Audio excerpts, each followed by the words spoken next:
Bem-vindas, vindos e vindes. Esse é o Papo pelo Preto, o podcast do Pele pelo Preto. Esse espaço que eu troco informações e vivências com celebridades da nossa comunidade, da internet, enfim. E hoje eu tô recebendo esse convidado super especial, que é músico há mais de 15 anos. Ele é articulador do projeto musical cultural Sarau Secreto. Além disso tudo, é psicólogo clínico e pesquisador de uma área super importante, que é saúde mental e internet, com ênfase nos efeitos dos padrões de beleza na nossa saúde mental. O maravilhoso João Marcelo. Boa noite, André, tudo bem? Primeiro, agradecer pelo convite, muito feliz de estar aqui. Acompanhei o podcast até agora, as outras entrevistas. Teve uma galera que eu conheço, gostei muito do que eu ouvi. E tô aqui, né, para contribuir da melhor maneira. Ansioso pelas suas perguntas. Gente, e tá sendo complicado porque eu tô recebendo um povo bonito demais nesse podcast. João é daqueles caras que a beleza é estonteante. Não sei se vocês estão vendo ou só ouvindo, mas eu que tô aqui de frente dele é estonteante a beleza Oi. desse homem. E não é, Obrigado, é por obrigado. isso que ele estuda beleza, né? Olha que padrão de beleza que ele tem. Então vamos lá, falando de beleza, de saúde mental, enfim, disso que você estuda. É, no recorte da nossa comunidade, na vivência de um psicólogo preto, que é músico, inclusive, o que temos na nossa saúde mental? Samba ou sombra, meu caro? Cara, ótima pergunta, né, antes de tudo. Eu acho que é difícil caracterizar só um. Acho até que sem sombra nem tem samba, né? Baseado aí na vivência que eu tenho, muito do que a gente consegue compor enquanto músico e os grandes músicos passaram pelas sombras que eles enfrentaram na vida. E a saúde mental de um músico preto, ela é muito atravessada por problemas estruturais. Porque a gente parte do ideal, muitas vezes, que a música ou o esporte é a única saída. Então, assim, a gente, quando criança, e eu falo por uma experiência vivencial mesmo, eu tinha dois modelos a seguir. Um é um modelo branco, um ideal branco, onde você vê ao seu redor que tudo dá certo para quem é branco e Hum, você automaticamente, né, nessa gestão entre o que eu espero e que é a realidade, você começa a trabalhar para que essa seja a sua realidade, seguindo um ideal branco. Pelo menos na minha época, não era tão difundido assim as pessoas pretas de sucesso, né? E quando eram marginalizadas de alguma maneira, né? Ou por algum escândalo, ou por alguma injustiça, vídeo grande Wilson Simonal, enfim. Então o que que acontece? O que sobra é a arte, o esporte, né? É onde a gente conseguia ver uma pessoa preta de destaque. sim. Só que o caminho da arte, ele é muito penoso, né? Hoje a gente tem streamings e etc, algo que faz com que a gente consiga monetizar a arte de uma maneira mais eficaz.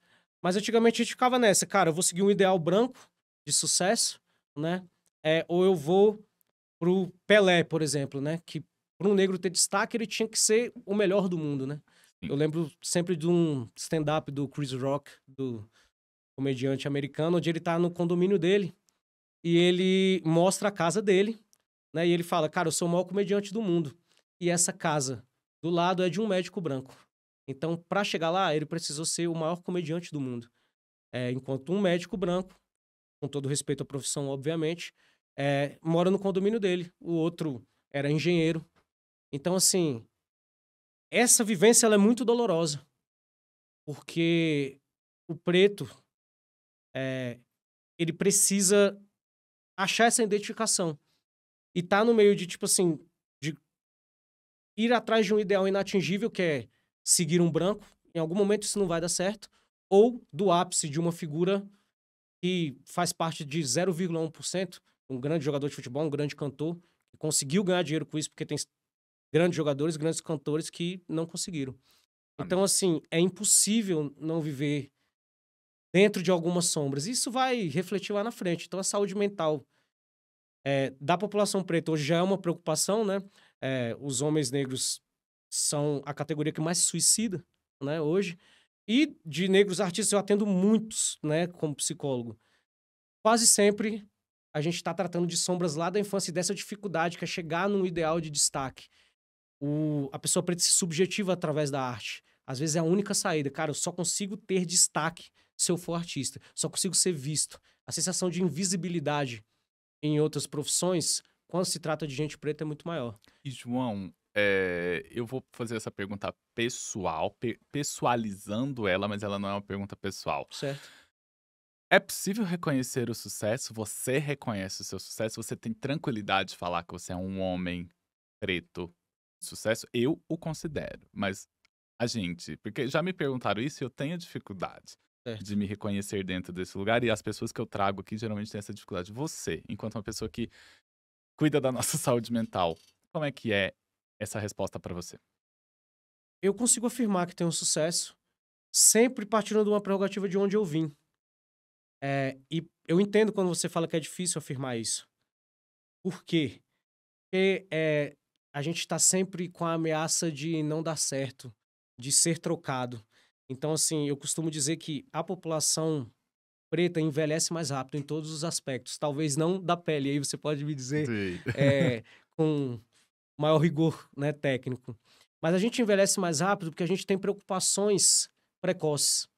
Eu me lembro que com 4 anos eu tinha que me preocupar com que roupa eu ia sair de casa para não passar por nenhuma acusação injusta.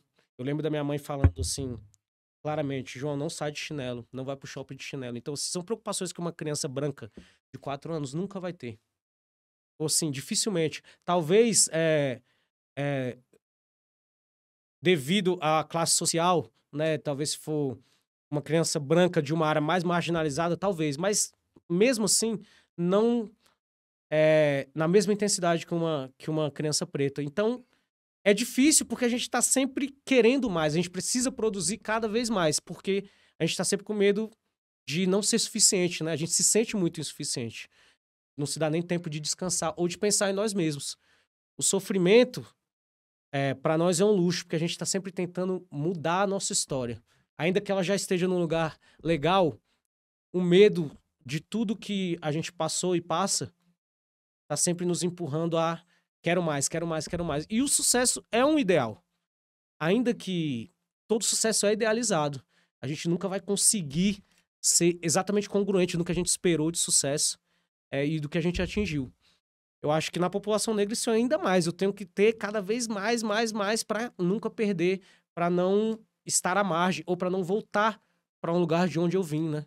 Porque todo profissional negro ele é pioneiro.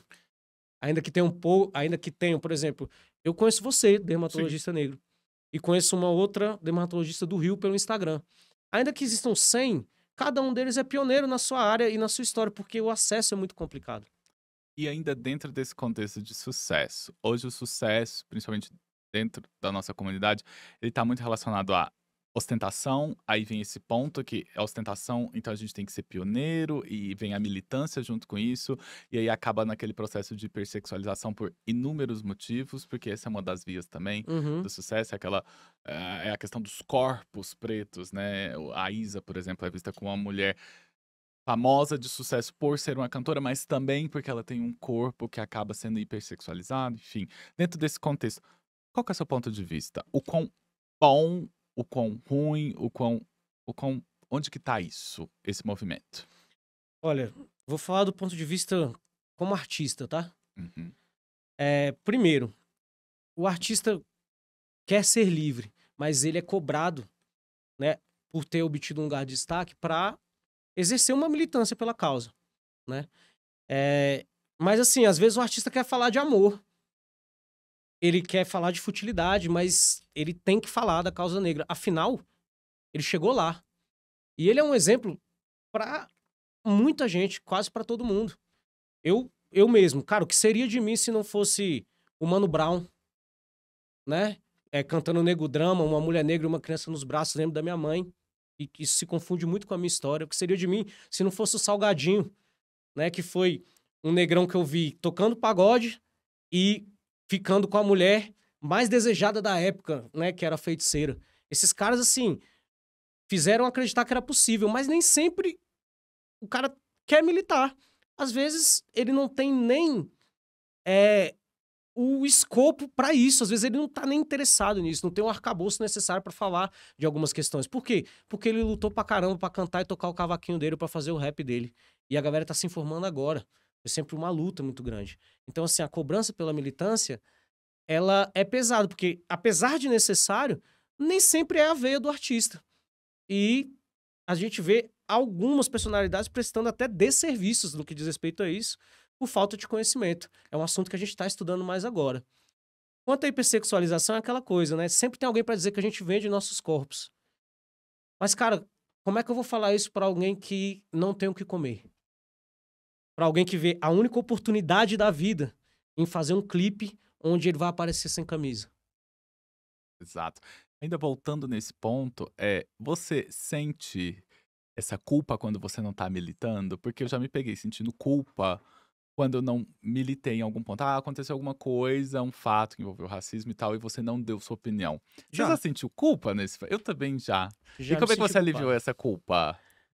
Cara, sabendo que eu entrego muito dentro da minha comunidade, dentro do meu alcance.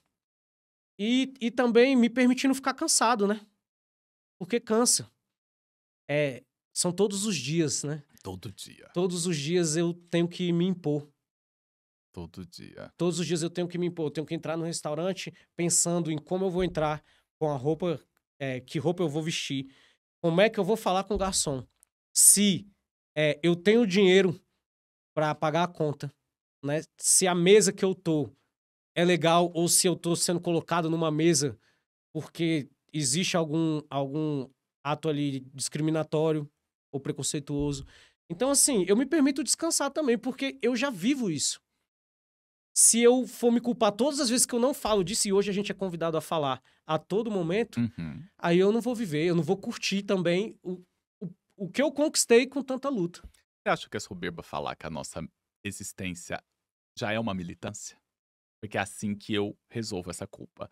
Eu falo que a minha existência, isso que você falou, de nós sermos essas pessoas que hoje são os modelos, entre aspas, que a gente não teve lá atrás, né? Porque a gente, eu não via músico, assim, tinha os músicos do samba e tal, mas, por exemplo, eu não via tantos músicos pretos assim no Faustão cantar a música lá. Uhum. Preta. Eu não via médicos pretos. Então, essa nossa existência, eu uso isso já como esse meu desvio de culpa. Eu já existo. Estou Sim. militando. Você acha que é soberba isso? Cara, se eu achasse que isso é soberba, eu estaria contrariando o maior exemplo de uma pessoa preta, que é minha mãe. Minha mãe sempre me disse isso. Só de você nascer negro, você já é um militante. E, de fato, chegar a esses lugares, e olha que eu não cheguei, apesar de me considerar uma pessoa de sucesso, não cheguei nem na metade de onde eu gostaria. É muito difícil chegar em qualquer lugar que não seja o que o sistema reservou pra gente. Exato, exato. A gente, em vários momentos aqui nessas falas, a gente falou sobre isso. Quando eu falei sobre empreendedorismo, eu falei isso. A gente tem que construir a mesa pra gente sentar. Eu conversando com a influenciadora, ela falou: André, não dá pra gente entrar dando murro nas portas. A gente tem que dar um jeito de hackear o sistema. E agora você traz isso também. Você falou uma coisa muito interessante. Você ainda não chegou onde você quer chegar. Conte para nós, claro, se puder, onde é esse lugar? Eu quero chegar num lugar que eu acho que toda pessoa preta quer, que é trazer os meus comigo. É porque quando a gente fala das pessoas brancas, cara, o dinheiro delas é delas. O meu não é só meu. O da minha mãe não foi só dela e não é até hoje. Então, assim, eu quero chegar quando eu puder trazer meus amigos comigo e criar, pelo menos no meu alcance, um ecossistema melhor. Eu já tento fazer isso. Mas a dificuldade é exatamente essa. Quando um cara branco tem sucesso, o sucesso dele é rápido e muito grande porque o dinheiro é dele.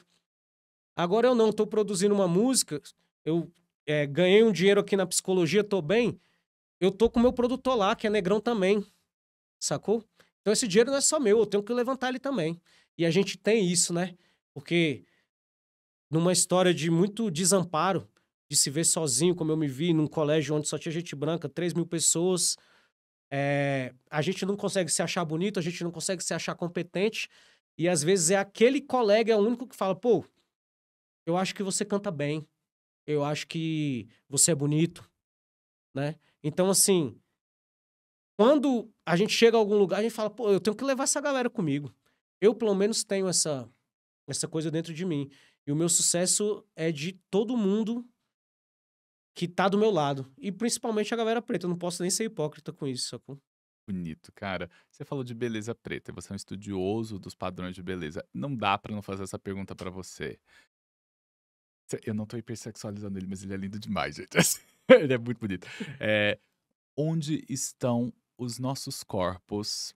Aí você pode até segmentar os nossos corpos enquanto homens pretos, mulheres pretas, pessoas não binárias pretas. Onde estão os nossos corpos nos padrões de beleza? Se é que eles estão. Marginalizados. Ou usados conforme é conveniente. A gente parte de um padrão totalmente eurocêntrico, onde uma criança preta nasce ouvindo que aquele padrão branco é bonito. E assim, ouvindo não só na televisão, mas ouvindo dos coleguinhas na escola, ouvindo, vendo nas revistas, nos filmes, em todos os lugares. E aí, isso cria, até entre nós mesmos, um ódio a nós mesmos. A gente se olha no espelho e não reconhece. Beleza, a gente reconhece aquilo como feio, porque é o que todo mundo tá dizendo. Então, assim, só que, em algum lugar, quando é pra ser aquela coisa do negro como a máquina sexual, aí ele aparece. Mas ele aparece como marginalizado. Eu quero ter a experiência de ficar com uma pessoa preta. Mas eu não quero ter um filho preto. Eu não quero casar, né? E os nossos corpos estão envolvidos em tudo isso. Pô, é legal. Vou fazer um clipe pra gringo ver. Vou encher de negrão lindo lá, do corpo bonito e tal, tal, tal. Mas, caramba, eu tenho que me apresentar num teatro europeu ou num prêmio europeu, né? Que tem essa coisa eurocêntrica como marca. Não, peraí. Então, galera preta pra trás. Tá entendendo? Então, assim, eu acho que a gente não está. A gente tá marginalizado. E a gente tá tentando se encontrar nisso, né? Se perceber bonito antes de tudo. Porque também pouco adianta. Por exemplo, óbvio que tem um papel, né, na constituição da autoestima, ouvir que você é bonito. Mas e na hora que você se olha no espelho? É pesado, né? Uma coisa que acontece ainda no consultório que me choca muito, e ainda é muito frequente, a pessoa virar e perguntar se ela não precisa afinar o nariz. Tá tendo muitas pessoas pretas e muitas pessoas pretas me questionam: "Você não acha que meu nariz é grande demais? Você acha que eu deveria afinar o nariz?" Aí eu ponho a pessoa pra pensar: por quê? Quem decidiu qual é o Quem disse, né? tamanho certo do nariz, sabe? Aí na hora que eu jogo isso pra pessoa, ela meio que dá uma parada assim, fala: "Nossa, é mesmo", exatamente, exatamente. Então essa definição de nariz é super eurocêntrica, né, porque na verdade o nariz depende de cada rosto Sim, e dentro disso também, você pode ter o tamanho do nariz que convém a você geneticamente. Então essas questões de principalmente o nariz é uma coisa que ainda me choca muito, porque teve até um TikTok esses dias aí desses trends de usar isotretinoin oral, o Roacutan, pra afinar o nariz. Então assim, não, então é um remédio usado pra acne, pra outras coisas, mas não é pra isso. E por que isso? Por que se submeter ao uso de uma medicação para afinar o nariz? Então, vem disso, vem dessa informação. E eu vou jogar a bomba pra você. Tem como a gente mudar isso, cara? Você acha que a gente está mudando isso nesse todo esse processo de valorização da beleza preta, pelo menos dentro da nossa comunidade? Hoje você sente que os nossos mais novos estão trazendo essa informação que eles são belos e precisam valorizar a sua beleza ou nada mudou? olha, eu sou um grande entusiasta das utopias, né? Uhum. Embora eu saiba que a gente nunca vai atingi-las na plenitude, eu acho que ela é o início de tudo. Então, assim, eu acho que tá mudando. Eh, Hoje, qualquer criança preta vem com muito mais informação. Vem também com mais representatividade, obviamente. Cara, eu não me lembro, assim, de um galã negro, assim, na minha época. Não me lembro, né? E, então, assim, tá mudando. Não ao passo que eu gostaria. Não acho que é algo pra pouco tempo aqui, acho que talvez a gente nem veja isso se constituir de alguma forma. Mas eu acho que, cara, eu tenho que citar o Djonga, né? Que é o cara número 1 hoje aí dessa causa, né? Enquanto a minha beleza excêntrica só tiver valor na cama, eu acho que a gente precisa progredir muito e muito ainda. Mas a esperança, né? A gente tem que acreditar nas utopias. Nada, essa nossa conversa agora, mas é bem isso que eu sinto também. É uma coisa que eu tento valorizar muito entre os meus amigos, é essas falas recorrentes de: "Cara, é bonito", sabe, de amar os meus e difundir isso. Hoje, eu até a questão dos relacionamentos, né, eu tento me relacionar com os homens, principalmente, não nesse contexto amoroso, né, enfim, mas de amizade mesmo, de valorizar a beleza do homem preto, né, a beleza da mulher preta também, porque eu tenho as minhas pacientes e tal, mas eu acho que nós, homens pretos, ainda sentimos essa falta de nos ser amados, né. Uma vez eu li que a maioria dos homens pretos só recebe flores no seu velório. Né, então não adianta mandar flor pra gente quando a gente morre, né. Então eu valorizo muito meus amigos homens pretos, você como homem que é um profissional que cuida da saúde mental, acho que você tem uma percepção melhor que eu ainda de que como nós estamos fragilizados nesse aspecto, né, que passou da questão do sexo, do nosso pênis, do tamanho do nosso pênis, o que que sobra de afeto pra nós, né? Quem nos diz que somos bonitos? Quem nos diz que somos indivíduos dignos de ser amados, né? É uma questão que eu ainda acho muito delicada dentro da nossa Sim. comunidade. É uma questão muito problemática porque isso vem da paternidade preta, né? Uhum. Normalmente, pai, né, de uma criança preta, ele tá na correria do pão de cada dia. Ele às vezes sai 5 da manhã e volta 10. Então, a demonstração de afeto dele é isso. É entregar o que ele pode para prover. Então, falta muito isso. A gente não tem esse exemplo. Assim, eu lembro dos meus pais mesmo. Cara, correria total. Trabalhando os dois, assim, e pouco contato. Então, assim, e partindo do princípio que afeto é tudo que nos afeta, né? Exato. A gente não tem esse tempo de troca, porque o, o negrão lá, ele tá correndo. Cara, eu Sempre tenho que correto. trabalhar. Aí, às vezes, ele chega, o filho dele tá dormindo.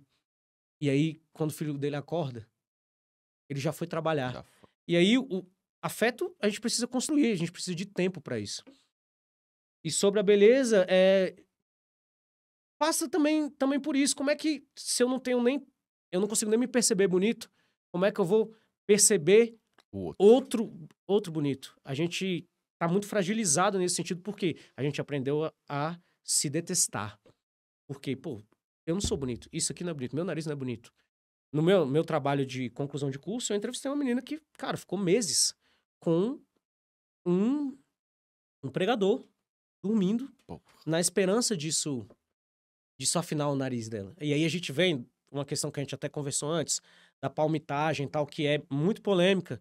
Mas, cara, como é que você pega isso para uma criança, pra um homem negro que estudou num colégio majoritariamente branco e que foi ensinado que se dar bem é estar com uma daquelas meninas, ou que elas são bonitas. Aí ele já é o último a beijar, ele nunca vai ser o bonitão da sala, o primeiro a ser ele é escolhido. obrigado a ser divertido, um grande esportista ou músico, se destacar ou ser violento, né? Conquistar o respeito a partir da violência, né? Aí ele, de repente, uma menina branca se interessa por ele. Ele vai reduzir esse campo afetivo? É complexo. A gente vai passar por uma questão da solidão da mulher negra, que é outra situação. Então, assim, eu acho que hoje, sobretudo na internet, a gente debate, a gente aponta muito, mas a gente não olha para a subjetividade daquela pessoa. Cara, como é que é a sua história? Por que que você odeia tanto o seu corpo e também o corpo do seu semelhante, né? Vem de antes. E aí, beleza, depois a palmitagem, cara, vira um problema, sim. Mas pelo que esse cara passou? Pelo que essa mulher passou? Às vezes a menina não tinha nenhum homem preto chegou nela. Chegou um cara branco, ela vai falar, não. É difícil exigir isso. Pra quem sonha com essa parada de estar com alguém, Eu entendeu? já ouvi uma vez, e essa frase me acompanhou muito. até certo tempo. Aí depois eu esqueci ela que nós, enquanto pessoas pretas, e pra mim, um pouco mais pesado, que eu era um homem gay preto, a gente tinha que aceitar o amor de onde ele vem. Obviamente isso mudou, eu agora aceito o amor que eu mereço, mas foi toda uma construção, não foi de um dia para o outro. Mas eu acho que esses exemplos seus são isso, sabe? É essa aceitação do amor, infelizmente ou felizmente, de onde ele vem nesse contexto. Mas vamos suavizar um pouquinho, ou não. Agora é o momento que o jogo vira. E vocês adoram, né, que eu sou exposto nesse momento. Você vai me fazer uma pergunta, meu cara, que agora só eu te perguntei, agora você que vai me fazer a pergunta. O que você quer saber de mim, A João? pergunta é simples e completamente ligada ao tema. É, que artista preto influenciou em quem você é e por quê? Cara, eu vou ser bem sincero pra você, assim. A minha influência direta, maior, não é de um artista, é da minha mãe, né? Uhum. A minha mãe, ela tem a capacidade, teve a capacidade, ainda tem, mas ela teve a capacidade de criar eu sempre falo isso, criar um ambiente em que eu não percebia nada. Eu era de uma família simples, porém eu não tinha noção, nunca tive noção do que era dinheiro. Sabe, assim, quando as coisas estavam mais difíceis lá em casa, minha mãe criava esse microambiente que tudo parecia muito bom. A gente sofria racismo, mas a gente não percebia, porque minha mãe criava toda essa máquina da gente ser protegido o tempo todo. Mas ao mesmo tempo, ela estava jogando informação para que nós soubéssemos lidar com o mundo quando saíssemos ali daquela máquina. Então, o meu grande modelo, até de personalidade, é a minha mãe. Agora, obviamente, pessoas me influenciaram. Eu gosto muito de música. E a primeira vez que eu tive a oportunidade de ver Nina Simone tocando um piano, eu virei e falei: "Cara", eu nem sabia que pessoa preta podia tocar piano. Eu falei: "Ai, eu quero fazer isso aí", né. Tanto que minha mãe foi e me levou pra eu estudei piano durante 9 anos e tal, mas porque eu vi uma mulher negona sentada no piano e tocando e cantando, eu falei: "Gente preta canta", né. Então, essa cena da Nina foi muito impactante pra mim. E daí pra frente eu fui tendo contato, né, com o mundo da música e tal, blá-blá-blá, mas eu nunca esqueci, eh, essa cena. Que eu muito criança e ela se chama Simone, né, minha mãe chama Simone Sim, também, então sim. assim, então, na verdade a minha vida é pautada pela minha mãe. A minha mãe é o exemplo da mulher preta e da pessoa preta meu pai vai ficar super bravo quando ele ouvir isso e tal, mas, obviamente meu pai é muito desse homem preto que você demonstrou aí, ele demonstrou afeto provendo tudo, né, minha educação, estando lá quando eu precisei, mas é a minha mãe. E quando vem a imagem da Nina Simone que se chama Simone também, isso complementa muito. Então, com certeza esse momento é um momento muito marcante. Se a gente for falar de artista, é essa cena da mulher preta tocando piano, num momento que eu nem sabia que gente preta podia executar aquilo ali. E foi uma das coisas que me fez dar piano. Tá muito bem É de referência. isso. Agora a gente volta pra você, meu caro, a gente tá chegando no final do nosso episódio do Papo pelo Preto. Um episódio com muita carga emocional, mas pra encerrar isso aí da melhor maneira possível, com mais carga emocional ainda, esse é o seu momento de você deixar uma mensagem que eu costumo brincar até o fim dos tempos ou até o fim da internet. É o momento que você pode falar qualquer coisa, ou boa, ou ruim, ou leve, ou pesado, enfim. Esse é o momento seu de deixar uma mensagem para a posteridade. Está com você. Cara, por mais clichê que seja, eu falo pra cada pessoa preta no mundo, né? Afinal, isso pode ser mundial. Que acredite, não só nos seus sonhos, mas acredite em quem tá do seu lado. A gente não vai construir nada sozinho. E a gente só vai virar esse jogo quando a gente estiver ocupando as cadeiras mais importantes do mundo. A gente precisa estar lá. A gente precisa ser dono do nosso próprio negócio. E quando eu falo isso, eu falo numa perspectiva bem ampla. A gente precisa se cuidar, a gente precisa ter saúde e a gente precisa ser pelos nossos. Porque só a gente se entende, né? E como diz o Emicida, né? Pra ficar bem artístico mesmo, tudo que nós tem é nós. É isso. Eu não tenho mais nada pra Eu posso ir embora, porque enfim, ele encerrou. Eu acho que essa fase do Emicida é muito potente. É uma grande verdade. Isso que Sim. nós temos nós mesmos, meu caro. Eu recebi essa figura ilustre aqui, que trouxe pra gente muita informação sobre música, sobre psicologia preta, sobre aquilombamento, sobre beleza, João. E, enfim, deixou esse recado que, pra mim, foi um dos mais potentes dessa temporada nossa. E uma fala muito potente que me emocionou muito e me fez também revisitar umas coisas aí que eu acho que pra muita gente que tá ouvindo não foi tão tranquila também, não, mas são coisas que a gente precisa lidar na Sim, nossa vida, que é essa lembrança que somos corpos belos e merecemos ser amados sempre. com Muito certeza. obrigado, meu querido. Foi Eu que maravilhoso te ter agradeço. aqui, viu? Maravilhoso mesmo. E é isso. Esse foi mais um episódio do Papo pelo Preto e a gente se vê no próximo episódio.